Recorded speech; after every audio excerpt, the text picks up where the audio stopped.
Como os comenté en el capítulo dedicado a Calderón de la Barca, si no recuerdo mal, os dije que antes de asomarme al siglo XX quería volver la mirada atrás y hacer algunos episodios de figuras que nombré en su momento, pero que no dediqué un episodio en particular a su figura.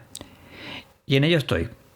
El pasado fue Calderón de la Barca. Bueno, no. La verdad es que el pasado fue un bonus track que me apetecía mucho hacer y a ver si pronto repito. Pero quizás esta vez con una obra de teatro, analizar una obra de teatro en vez de un tema a lo largo de la historia del teatro.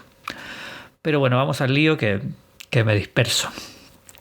El personaje de hoy es considerado el padre de la tragedia griega. Marcó un antes y un después en la historia del teatro y su obra pues no solo innovó en el ámbito dramático, sino que también introdujo profundas reflexiones filosóficas sobre el destino, la justicia y la condición humana.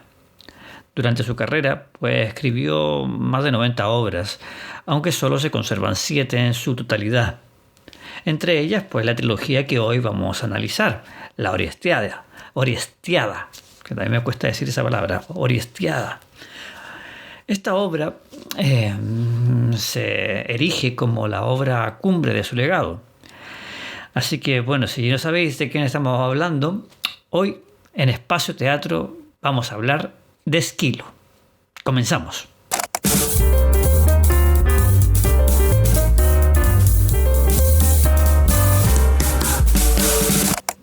Antes de comenzar hablando de dónde nació y su trayectoria, debo decir que en los primeros capítulos del podcast tengo 2 episodios que no recuerdo si son el 5º o el 6º. Bueno, los voy a poner en las notas del capítulo y también enlazados tanto en iVoox como en Spotify y en mi canal YouTube, para que si queréis escuchar todo lo que hablo sobre la tragedia griega y de cuáles son sus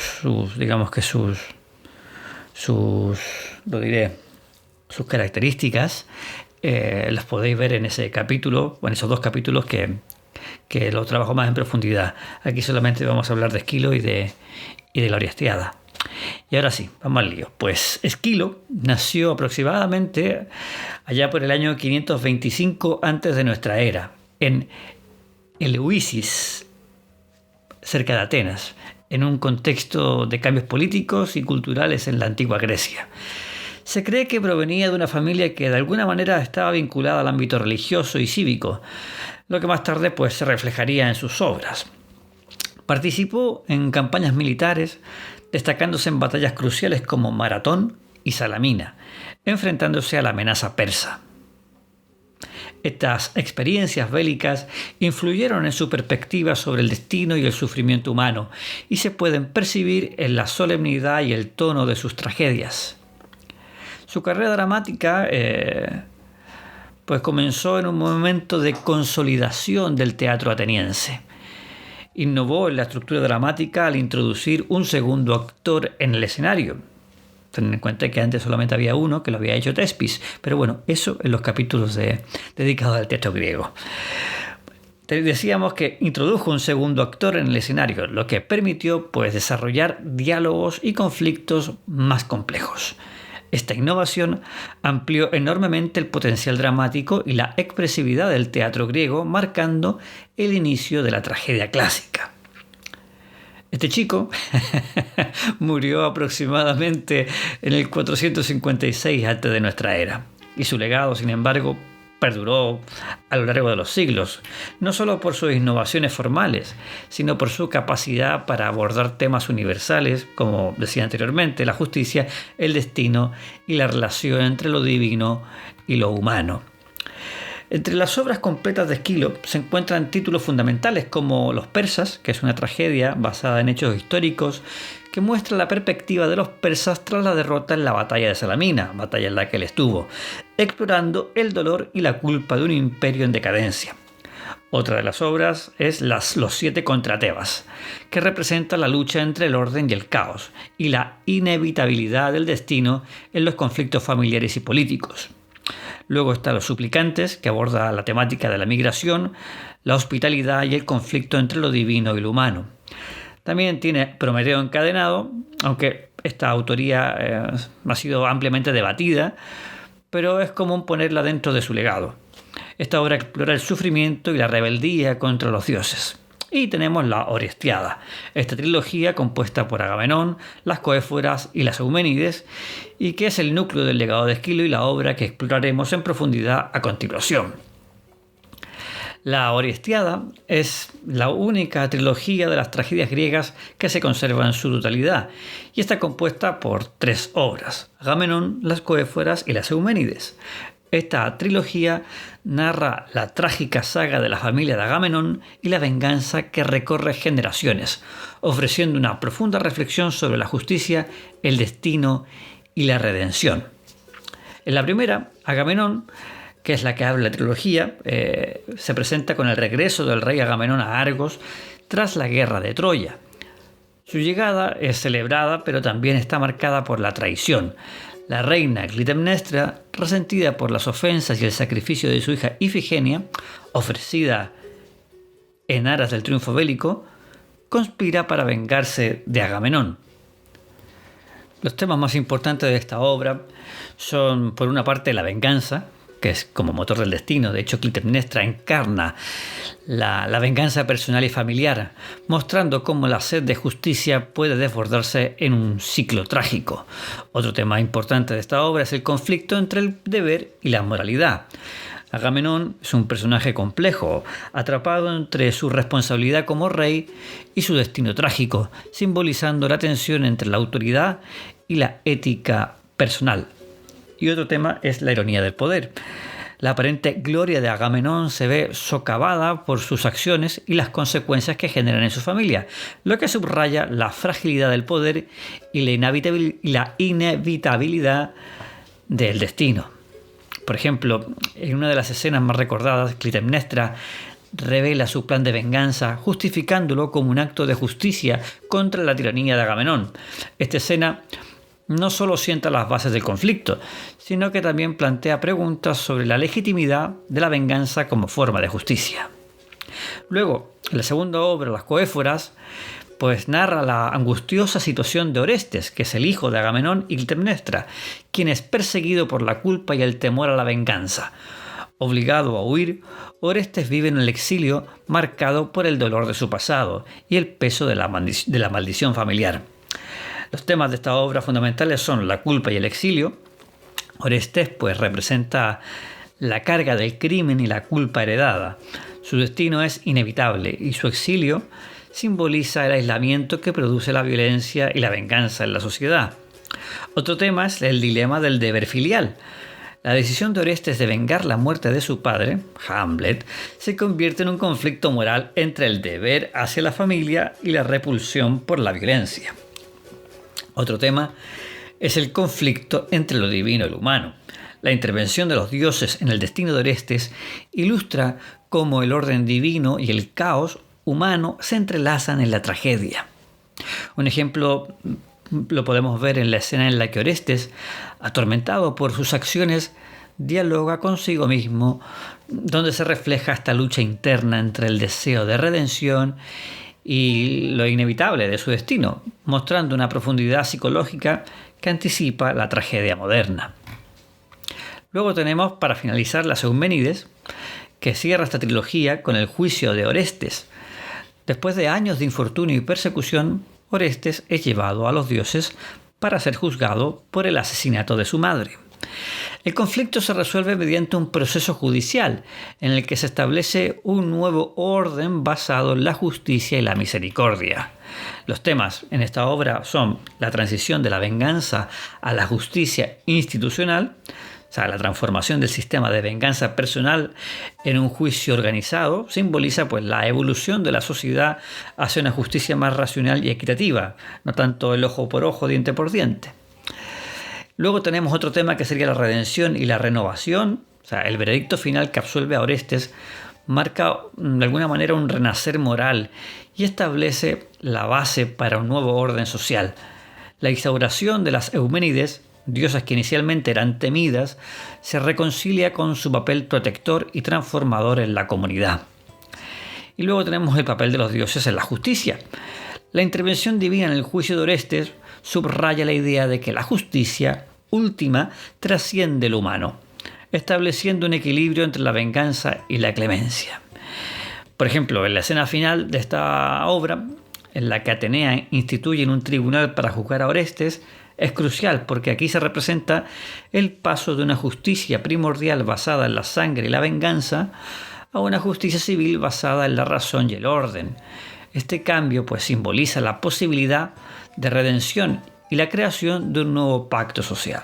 Si vamos ahora a los personajes, podemos decir que Agamenón es el rey que regresa triunfal a Argos tras la guerra de Troya, y su figura pues simboliza el poder y la autoridad, pero también la ambigüedad moral, porque en Agamenón, la primera parte de la trilogía, se nos presenta un líder que, a pesar de su aparente gloria, pues ha cometido actos cuestionables, como el sacrificio de su hija Ifigenia. Este acto, justificado en nombre del triunfo militar, sienta las bases para la tragedia que se desencadena en la familia. Su regreso es recibido con una mezcla de celebración y resentimiento, especialmente pues por su esposa, Clitemnestra. Entonces tenemos el conflicto interno y su destino escrito, porque Agamenón se presenta como un personaje atrapado entre el deber real y las consecuencias de sus actos. Aunque su posición le confiere pues poder, también lo condena a sufrir las repercusiones de sus decisiones. En este sentido, pues Agamenón encarna la tensión entre el honor del liderazgo y lo inevitable de la venganza, un tema que es pues central en la Orestiada. La tragedia de Agamenón es en parte la manifestación de la imposibilidad de escapar a un destino marcado por la culpa y la retribución divina. Luego tenemos a este otro personaje que encarna la venganza, que es Clitemnestra. Ella es la esposa de Agamenón y es la fuerza motriz de la venganza, que desencadena la tragedia familiar. Y es presentada, Clitemnestra, como una figura compleja. Por un lado, se le atribuye una naturaleza vengativa y despiadada, pero por otro, se percibe como víctima de un hombre cuya arrogancia y acciones brutales le arrebataron la dignidad. La traición de Agamenón, especialmente en lo que respecta al sacrificio de Ifigenia, es el catalizador que impulsa a Clitemnestra a conspirar contra él. Clitemnestra no es una villana unidimensional. Su actuar, aunque violento, puede interpretarse como la expresión de una profunda herida y un deseo de justicia.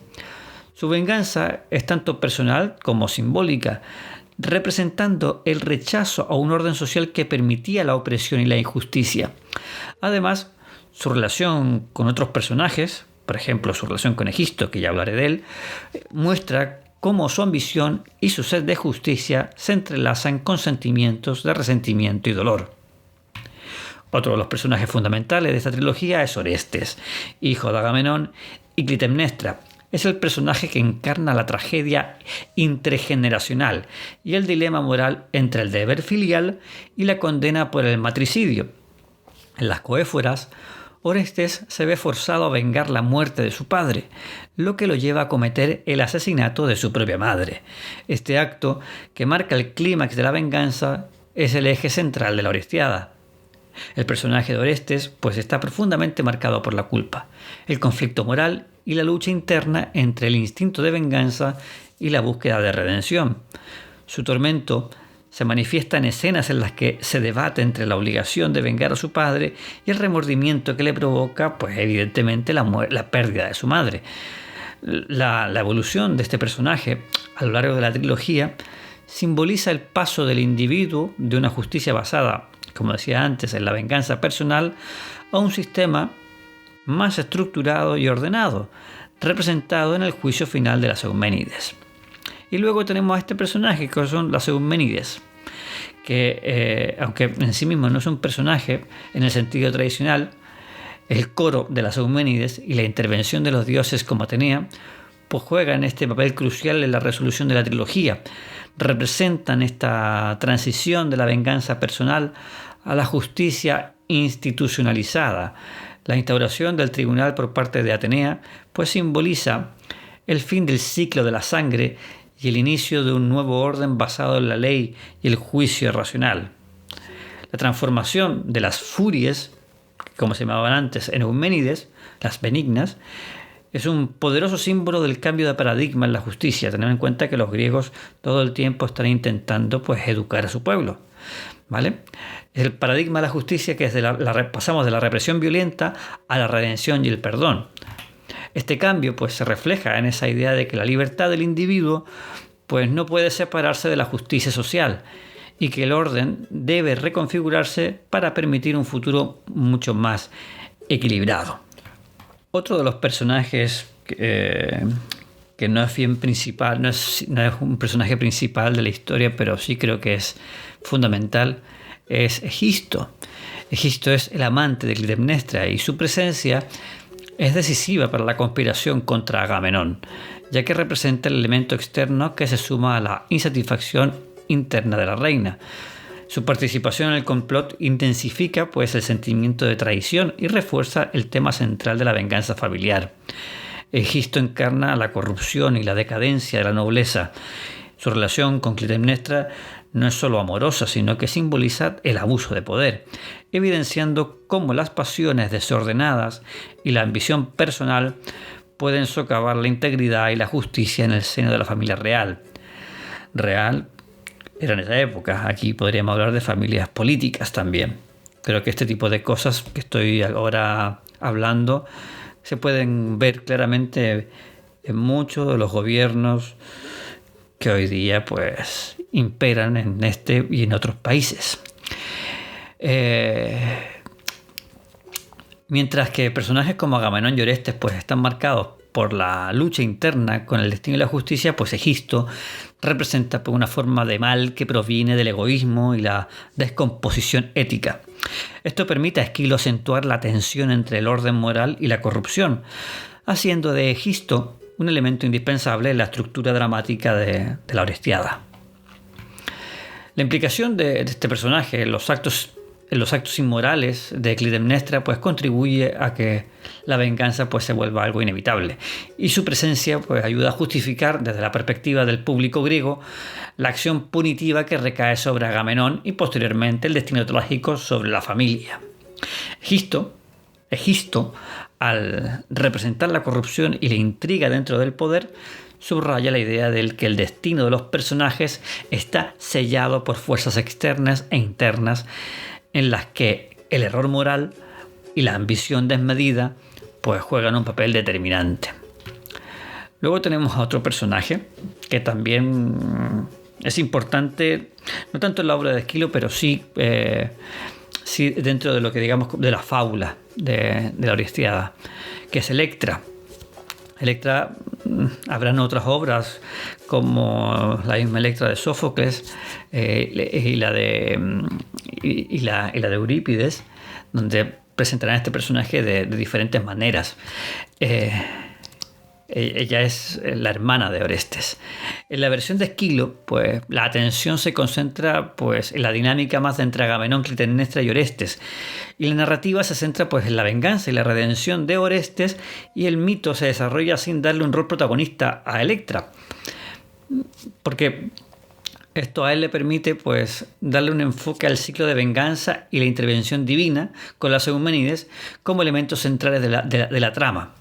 Y al no profundizar en el personaje de Electra, pues Esquilo está optando por un tratamiento en el que la justicia se articula a través de la acción colectiva y la transformación del sistema de venganza personal hacia una justicia organizada, como hablaba antes, donde el papel de Orestes y la intervención de los dioses adquieren pues mayor relevancia. En contraste, tanto Eurípides como Sófocles pues le van a otorgar a Electra un rol protagónico en esto.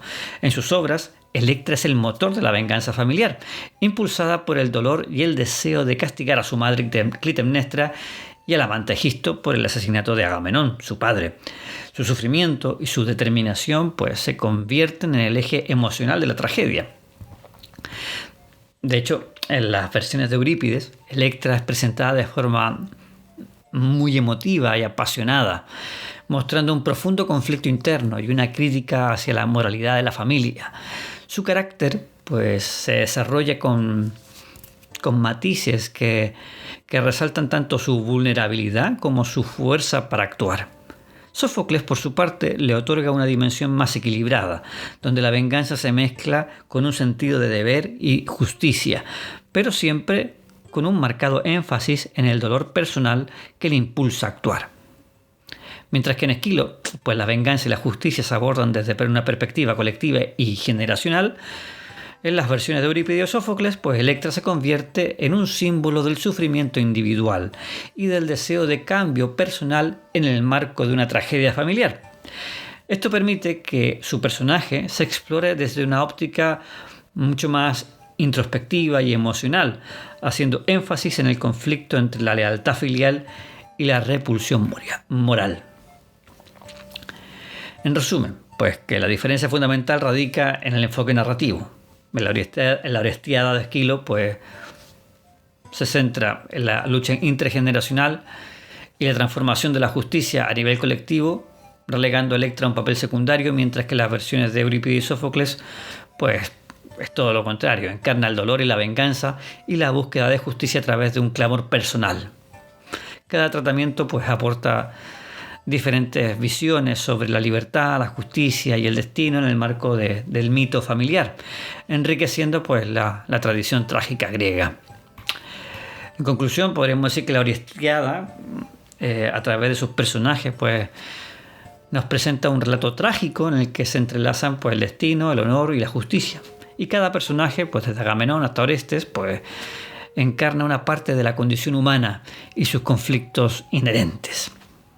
La Orestiada es de una influencia fundamental en el desarrollo de la tragedia griega y en la evolución del teatro. La trilogía no solo establece la base para el tratamiento de la venganza y la justicia en la literatura, sino que también plantea preguntas sobre la libertad individual frente a un destino impuesto por las fuerzas divinas y sociales. Esquilo, a través de sus tragedias, pues se adentra en la complejidad del alma humana, explorando la lucha interna entre la moral, el instinto, la justicia, la venganza, y esta obra pues nos ha dejado un legado pues que dura hasta hoy, pues sigue siendo estudiada y reinterpretada a lo largo de los siglos y ha inspirado pues a numerosos dramaturgos y filósofos a cuestionar las nociones de destino, honor y redención. Y ya para ir cerrando este capítulo, te puedo resumir básicamente de que Esquilo pues transformó el teatro al introducir la segunda voz en el escenario, lo que permitió pues un desarrollo de diálogos complejos y profundos, y con su capacidad para entrelazar los temas religiosos, filosóficos y sociales en una narrativa coherente, pues sentaron las bases del drama occidental. La Orestiada, en particular, pues ha sido fundamental para la evolución del teatro, ya que plantea la transición de la justicia basada en la venganza a un sistema más racional y ordenado. Los principios que Esquilo exploró han influido en generaciones de dramaturgos, desde el Renacimiento hasta el teatro contemporáneo. Y hasta aquí por hoy. Espero que el capítulo te sirva para reflexionar un poquito y profundizar en la influencia de la libertad, la justicia y la condición humana de la tragedia griega. Y te recuerdo, por si quieres saber más, puedes ir a los episodios que hice al principio del podcast, donde te hablo de forma más general sobre el teatro en la Grecia clásica. Y ahora sí, hasta la próxima. Chao. Si te gustó este capítulo, suscríbete a Espacio Teatro y compártelo en tus redes sociales, o mejor aún, con tus amigos. Y así más gente estaremos habitando en este Espacio Teatro.